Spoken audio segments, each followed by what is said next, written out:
Hi all. எல்லாருக்குமே ரொம்ப அழகா இருக்கணும் தான் எல்லாரும் ஆசைப்படுவாங்க. நல்லா நல்லா க்ளோவா இருக்கணும், ஷைனிங்கா இருக்கணும். அதுதான் எல்லாருக்கும் பிடிக்கும். இதுக்கு தான் ஒரு சின்ன டிப்ஸ். ரொம்ப வீட்ல நீங்க எல்லாருமே செஞ்சுட்டு இருக்கலாம். சூப்பரான டிப்ஸ். எல்லாரும் இதை யூஸ் பண்ணலாம். முதல்ல வந்து 100 ml தேங்காய் எண்ணெய் முதல்ல ஊத்திக்கிறோம்.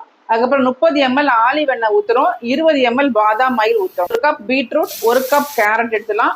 கொஞ்சம் ஒரு பன்னீர்ல பாத்தீங்கன்னா குங்குமப்பூ கொஞ்சம் நிறையவே நான் ஊற போட்டிருக்கேன். குங்குமப்பூ நல்லா க்ளோ கொடுக்கறதுனால பிளஸ் வந்து என்ன பண்ணுதுன்னா தைரோசைனஸ் என்சைமை வந்து இன்ஹிபிட் பண்ணி மெலனின் ப்ரொடக்ஷனை குறைக்குது இந்த குங்குமப்பூ. அதனால நம்ம நல்லா ஒரு நம்ம டார்க் எல்லாம் மாத்தி நல்லா க்ளோ கொடுக்கும் நம்மளோட ஃபேஸ்க்கு.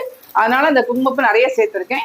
கிராம்பு வந்து பாத்தீங்கன்னா ஒரு 3 கிராம்பு தான், அதுவும் பன்னீர்ல தான் ஊற வச்சிருக்கேன், முழுசா தான் ஊற வச்சிருக்கேன். அடுத்து பாதாம் நல்லைய ஊற வச்சிருக்கேன்.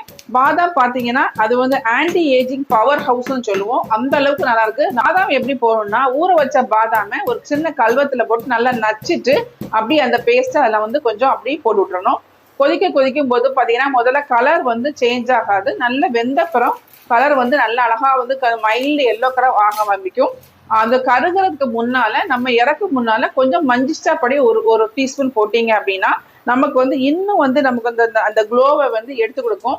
அந்த ஆன்டி ஆக்சிடன்ஸ் அதிகமா இருக்கிறனால இந்த எல்லா மூலிகையிலையும் பாத்தீங்கன்னா நல்ல ஆன்டி ஆக்சிடன்ட் இருக்கிறதுனால தோல்ல உள்ள சுருக்கங்கள் எல்லாத்தையுமே குறைச்சு ரொம்ப க்ளோவா இருக்கும். குங்குமாதி தைலம் வடிகட்டின பிறகு பாத்தீங்க அப்படின்னா நீங்க ஒரு 150 ml மொத்தம் எடுத்திருக்கோம் ஆயிலுக்கு. ஒரு 6 விட்டமின் இ கேப்சூல்ஸ் மிக்ஸ் பண்ணி அழகா பேக் பண்ணி நம்ம பேஷண்ட் கொடுத்தோம்னா நல்லாவே க்ளோ கிடைக்கும். இது வீட்டை எல்லாரும் ட்ரை பண்ணுங்க. ரொம்ப சூப்பரா இருக்கும். உங்க எல்லாருக்கும் ட்ரை பண்ணிட்டு கமெண்ட் பண்ணுங்க எனக்கு. தேங்க்யூ.